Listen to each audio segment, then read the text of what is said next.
오늘 말씀 열왕기하 24장 8절에서부터 17절입니다. 열왕기하 24장 8절에서 17절입니다.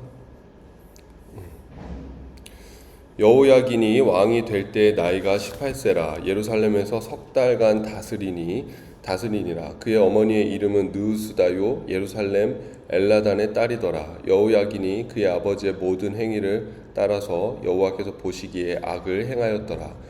그때 바벨론의 왕 느부갓네살의 신복들이 예루살렘에 올라와서 그 성을 애워싸니라. 그의 신복들이 애워쌀 때 바벨론의 왕 느부갓네살도 그 성에 이르니 유다의 왕 여호야긴이 그의 어머니와 신복과 지도자들과 내시들과 함께 바벨론 왕에게 나아가매 왕이 잡으니 때는 바벨론의 왕 8째 해이라. 그가 여호와의 성전의 모든 보물과 왕궁 보물을 집어내고 또 이스라엘의 왕 솔로몬이 만든 것 곧 여호와의 성전의 금그릇을 다 파괴하였으니 여호와의 말씀과 같이 되었더라. 그가 또 예루살렘의 모든 백성과 모든 지도자와 모든 용사 10,000명과 모든 장인과 대장장이를 사로잡아 가매 비천한 자 외에는 그 땅에 남은 자가 없었더라. 그가 여호야긴을 바벨론으로 사로잡아 가고 왕의 어머니와 왕의 아내들과 내시들과 나라의 권세 있는 자도 예루살렘에서 바벨론으로 사로잡아 가고 또 용사 7,000명과 장인과 대장장이 1,000명 곧 용감하여 싸움을 할 만한 모든 자들을 바벨론 왕이 바벨론으로 사로잡아 가고 바벨론 왕이 또 여호야긴의 숙부 마따디아를 대신하여 왕으로 삼고 그 이름을 고쳐 시드기야라 하였더라. 아멘. 요시야 이후에 지금 이 유다가 빠르게 쇠락하는 그 모습을 보고 있습니다. 요시야의 아들인 여호아스가 3개월 통치를 하는데 애굽의 바로 느고에 의해서 그 왕의 자리에서 물러가게 되고 여호야김이 이제 통치하지 않습니까? 근데 여호야김 때 바벨론의 1차 침략, 이때를 우리가 BC 605년이라고 하는데 그러니까 남유다가 멸망하는 그 과정을 보면은 바벨론이 3번 남유다를 침공합니다. 그래서 그 3번의 과정을 통해서 남유다가 이제 점점 패망하는 그 모습을 볼 수 있습니다. 그래서 여호야김 시대 때 바벨론의 1차 침략이 있게 되는 것이고 또 그때 이제 다니엘 같은 사람들이 잡혀간 것이죠. 근데 이제 그때 이 여호야김이 다시 한번 이 좀 바벨론한테 저항하는 그런 시간들이 있게 되고 결국에는 바벨론에게 사로잡혀가서 거기서 이제 비참하게 생을 마감하게 됩니다. 남유다는 이제 2명의 왕밖에 남지 않았어요. 여호야긴 왕하고 그다음에 이제 마지막 시드기야 왕인데 오늘은 이제 19대 왕인 여호야긴이 통치하는 그 모습을 볼 수가 있습니다. 8절 9절 보면은 여호야긴이 왕이 될 때에 나이가 18세라. 예루살렘에서 석 달간 다스리니라. 그의 어머니의 이름은 느우스다요 예루살렘 엘라단의 딸이더라. 여호야긴이 그의 아버지의 모든 행위를 따라서 여호와께서 보시기에 악을 행하였더라. 이 여호야긴의 이름의 뜻은 하나님이 세우신다라는 그런 뜻을 가지고 있고 또 보면 왕들의 그 어머니의 이름을 이야기하지 않습니까? 근데 특별히 여호야긴은 예루살렘 엘라단의 딸이더라. 그래서 유대인임을 알 수가 있는 것이죠. 예루살렘 출신 엘라단의 딸이다라는 그걸 통해서 이제 유대인임을 알 수가 있는데, 근데 이 이름의 뜻과 또 그의 출신에 걸맞지 않게 성경은 뭐라고 이야기합니까? 그의 아버지의 모든 행위를 따라서 여호와께서 보시기에 악을 행하였다라고 그렇게 평가하고 있습니다. 그러니까는 지금 보면은 이 남유다가 빠르게 멸망할 수밖에 없는 그 이유 중 하나도 뭐냐면 요시야 이후로 뭐 여호아하스, 여호야김, 지금 여호야긴, 그다음에 시드기야까지 그 쭉 이어지는 그 왕들의 계보들을 보면은 지금 한 명의 왕도 하나님을 의지하거나 하나님 앞에 기도하거나 하나님을 바라보는 그런 왕이 없습니다. 결국에는 자꾸 이제 헛되물만 캐는 거예요. 헛물만 캐고 우상을 숭배하고 하나님이 아닌 다른 것을 의지하기 때문에 이 남유다의 멸망을 재촉할 수밖에 없다라는 것이죠. 우리가 주일날 히스기야의 기도에 대해서 보지 않았습니까? 그래서 열왕기하 19장 20장에 히스기야의 기도가 2번 나오는데 국가적인 어떤 위기, 아수르 아수르의 사내립이 쳐들어왔을 때 히스기야가 기도하는 그 모습을 볼 수가 있고, 또 개인적인 위기, 자기가 깊은 병에 들었을 때 또 이사야가 와서 집 정리해라 그러니까는 하나님 앞에 또 통곡하는 그 모습을 볼 수가 있습니다. 근데 이 히스기야의 기도는 사실은 그 본능적인 그런 기도라고 할 수가 있어요. 그러니까는 내 히스기야의 그 모습에서 우리가 이 보아야 될 것은, 히스기야는 문제가 생기고 어려움이 생기고 어떤 삶의 위기와 이 문제가 있다고 할 때 그때 하나님 앞에 기도하는 거예요. 자연스러운 거예요. 너무 내가 위기가 찾아왔다, 고난이 찾아왔다, 어려움이 찾아왔다 하면 하나님 앞에 가서 기도하는 그 모습이 아주 자연스러운데, 그게 보면은 어떻게 보면 그게 그리스도인의 본능이다라고 할 수가 있는 거죠. 성도의 본능이고 그리스도인의 본능이다. 그래서 우리는 어떤 문제가 있고 위기가 있고 뭔가 돌파해야 되고 그럴 때는 하나님 앞에 나아가고 무릎 꿇고 기도하는 것이 우리 삶의 그 본능이 돼야 돼요. 본능이. 그러니까 이게 뭐 동물도 보면 다 그 자기가 가지고 있는 본능이 있지 않습니까? 그건 뭐 누가 가르쳐줘서 이렇게 하는 게 아니잖아요. 그런 것처럼 우리도 그 그리스도인으로서의 본능이 있어야 됩니다. 그건 뭐냐면 위기와 어려움이 찾아왔을 때 하나님 앞에 나아가서 무릎 꿇고 기도하는 것이죠. 제가 이제 목회자 세미나 하면서, 목회자 세미나는 좋은 거는 이제 지방에는 가면은 정신이 없어요. 뭐 이제 지방에 가면은 뭐 목사님들하고 이야기할 정신도 없고, 너무 피곤해서 지방에는 너무 피곤해가지고 밤 되면은 자기 바쁘고 또 이제 목사님들이 자기 교회 성도들하고 같이 오지 않습니까? 그러면은 이게 뭐 정신이 없어요. 할 일도 너무나 많고. 그래서 막, 그런데 목회자 세미나는 가면은 그래도 목사님들하고 또 이런저런 얘기들을 할 수 있어서 좋은데, 우리 나이 많으신 그 목사님, 원로 목사님 같은 분이 지방에 계십니다. 이제 아직 은퇴는 안 하셨는데, 근데 그러시는 거예요. 성도들은 목사가 기도하면 두려워해. 그러는 거예요. 성도들은 목사가 기도하면 두려워해. 그러니까 그게 뭐 좋은 의미겠죠. 목사가 기도한다 그러면. 근데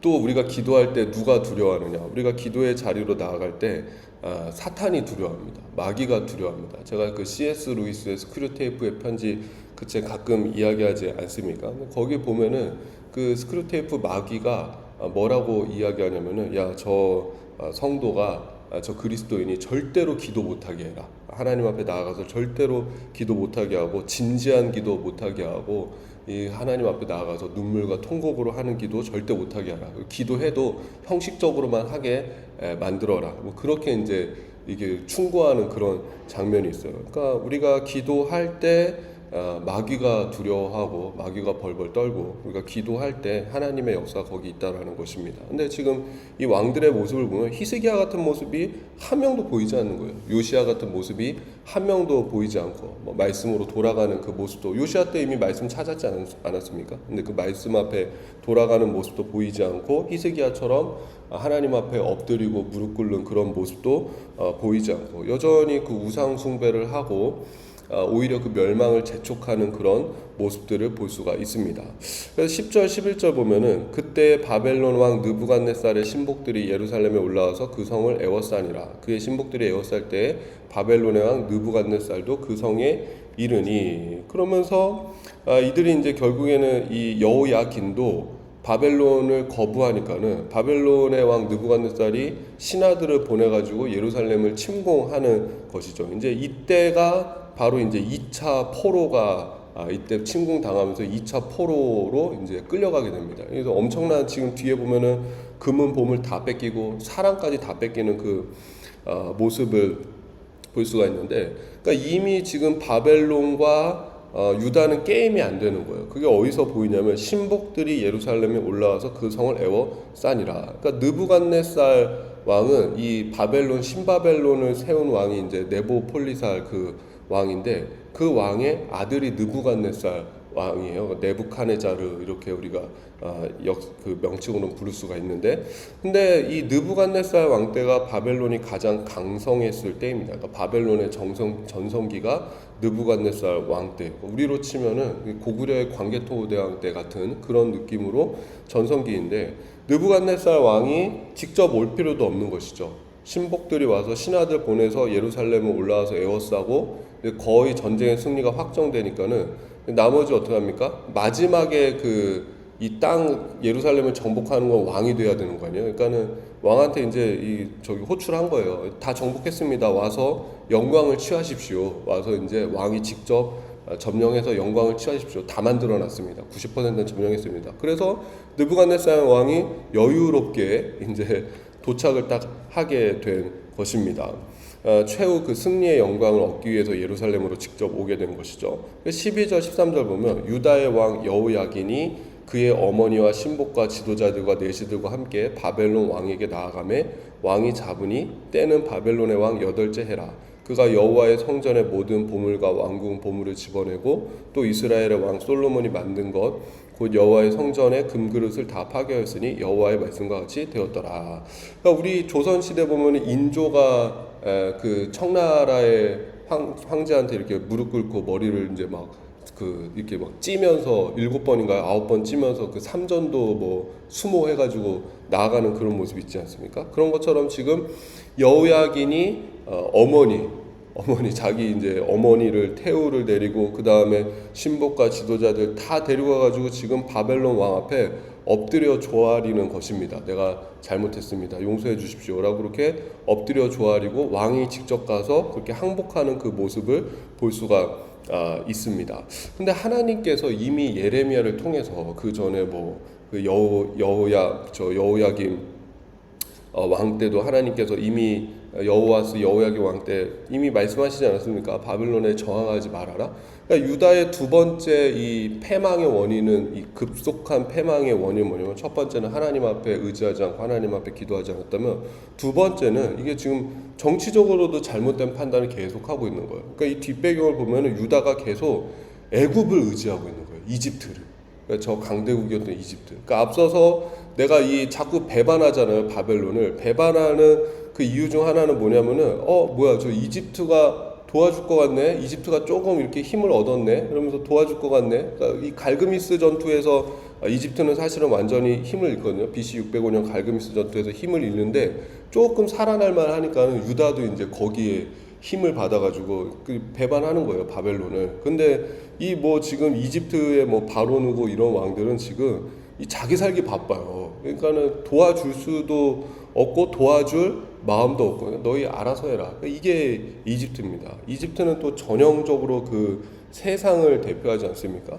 그러니까는 이 왕들이 지금 또 정치적으로 어리석게 이 바벨론 새롭게 부흥하는 그 바벨론을 붙잡는 것이 아니라 지금 이집트를 또 의지하고 자꾸 바벨론에 대항하니까는 바벨론의 이 군대가 와서 느부갓네살이 와서 굉장히 이 유다를 강하게 이렇게 이 때리는 그런 모습을 볼 수가 있습니다. 그러니까 옛날에 그 아합 왕을 보면은 아합 왕 오므리 왕조 때 아합 왕이 북이스라엘이 부강했을 때 아닙니까? 그러니까 적어도 아합 왕은 하나님을 섬기지는 않았지만은 우상 숭배하는 왕이었지만 정치는 잘했어요. 그죠? 여호사밧하고도 남유다하고도 친했고 그 다음에 이제 이게 아람이나 아수르에도 그 오므리 왕조가 소문날 정도로 그렇게 정치는 잘하는 그런 왕이었고 뭐 그랬었는데 그러니까 정치적 판단력은 괜찮았던 것 같아요. 근데 지금 남유다의 지금 마지막 왕들은 보면은 이 정치적으로도 어리석은 그런 판단을 하고 있다. 그러니까 지혜가 없고 총명이 없고, 그러니까 이게 지금 산 넘어 산이고 이게 좀 불난데 기름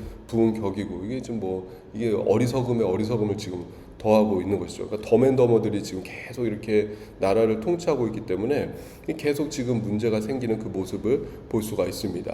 근데 이게 지금 보면 느부갓네살이 더 이상 자비가 없어요. 물론 이 느부갓네살이 잘했다라는 거는 아닙니다. 하나님께서는 바벨론을 통해서 이스라엘을 때릴 거다라고 말씀하시지만은 또 바벨론에 대한 심판도 하나님이 분명히 말씀하세요. 이 보면 성경 보면 하나님께서 바벨론을 향해서 너 내가 때리라고 하기는 했는데 너 내 자녀들을 니네가 좀 봐주면서 때려야지 때리난다고 얘가 진짜 엄청나게 때리네. 내가 언제 이 정도까지 때렸어. 그냥 정신 차릴 정도로만 때리랬지 언제 내가 피 터지게 때리라 그랬냐. 죽을 정도로 때리라 그랬냐. 그러면서 하나님께서는 이제 결국 바벨론에 대한 심판도 말씀을 하세요. 그들은 또 그들 나름대로 심판을 받는 거예요. 근데 어쨌든 간에 지금 여호야긴이 직접 느부갓네살 앞에 나와서 이렇게 항복을 하지만은 느부갓네살이 더 이상은 이 유다를 봐주지 않고 어떻게 하냐면 이제 먼저는 그 금 그릇을 다 파괴하고 성전에 들어가 가지고 그 안에 있는 금 그릇을 다 약탈하고 다 파괴하는 그런 모습을 볼 수 있고, 그러니까 성전이 이제 성전으로서의 기능이 영광이 이제 완전 떠나게 되는 것이죠. 그리고 시드기야 때 한 번 더 쳐들어오면서 성전은 완전히 무너지게 되는 것이죠. 14절에서부터 16절 보면은 그가 또 예루살렘의 모든 백성과 모든 지도자와 모든 용사 만명과 모든 장인과 대장장이를 사로잡아 가매 비천한 자 외에는 그 땅에 남은 자가 없었더라.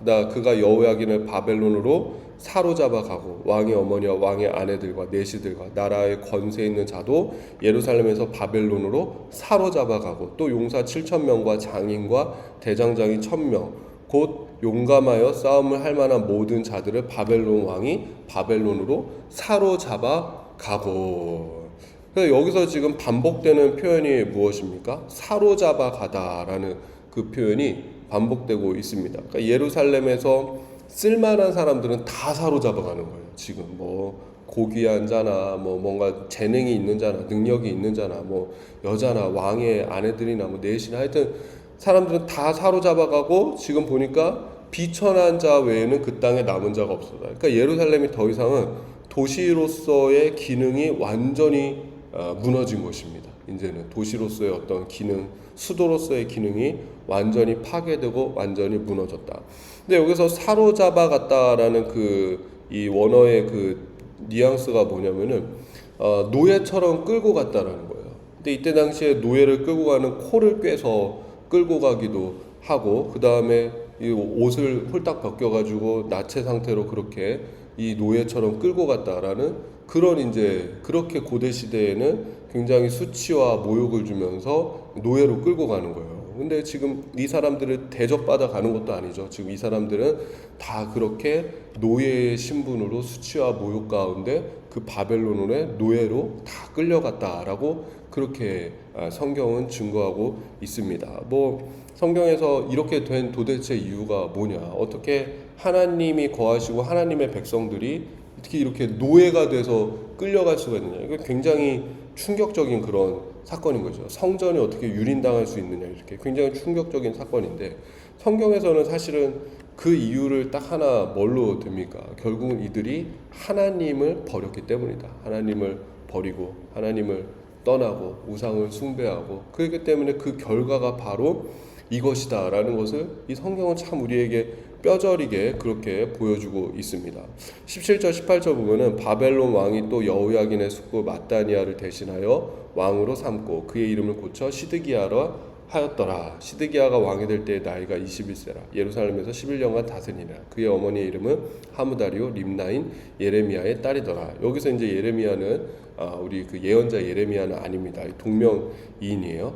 그래서 이제 결국에는 바벨론이 이 느부갓네살이 마따니아를 왕으로 삼아버리고 그의 이름을 이제 시드기야로 그렇게 바벨론식으로 이름을 바꿔버리는 것을 볼 수가 있습니다. 그러니까 이 바벨론의 완전 이 속국이 됐다라는 것이죠. 더 이상은 이제 국가적인 어떤 독립적인 그런 기능을 못한다라는 그런 의미를 보여주는 것이죠. 근데 이제 이 시드기야 왕 때 결국에는 이 바벨론이 망하게 되는 것입니다. 우리가 한번 19절, 20절까지 같이 보겠습니다. 그가 여호야김의 모든 행위를 따라 여호와 보시기에 악을 행한지라 여호와께서 예루살렘과 유다를 진노하심이 그들을 그 앞에서 쫓아내실 때까지 이르렀더라. 시드기야가 바벨론 왕을 배반하니라. 그러니까 이 20절에 유다의 빠른 그 패망의 그 모습이 다 담겨 있는 거예요. 여전히 하나님 앞에서 악을 행했다. 지금 이 정도로 나라가 망해가고 있고 나라가 파괴되고 있고 지금 뭐 백성들 다 포로로 사로잡혀갖고 예루살렘 성전은 다 이렇게 수모와 수치를 겪고 지금 그런 상황에서도 악을 버리지 못하고 죄를 버리지 못하고 하나님을 찾지 않았다라는 것을 볼 수가 있고, 또 뭐죠? 마지막에 시드기야가 바벨론 왕을 배반하니라. 그러니까 또 이집트를 의지하는 거예요. 그러니까 여전히 지금 썩은 동아줄을 붙잡듯이 이미 쇠락해지고 이미 뭐 이제 다시는 일어설 수 없는 그 이집트를 붙들고 의지하는 그 시드기야의 모습을 볼 수가 있습니다.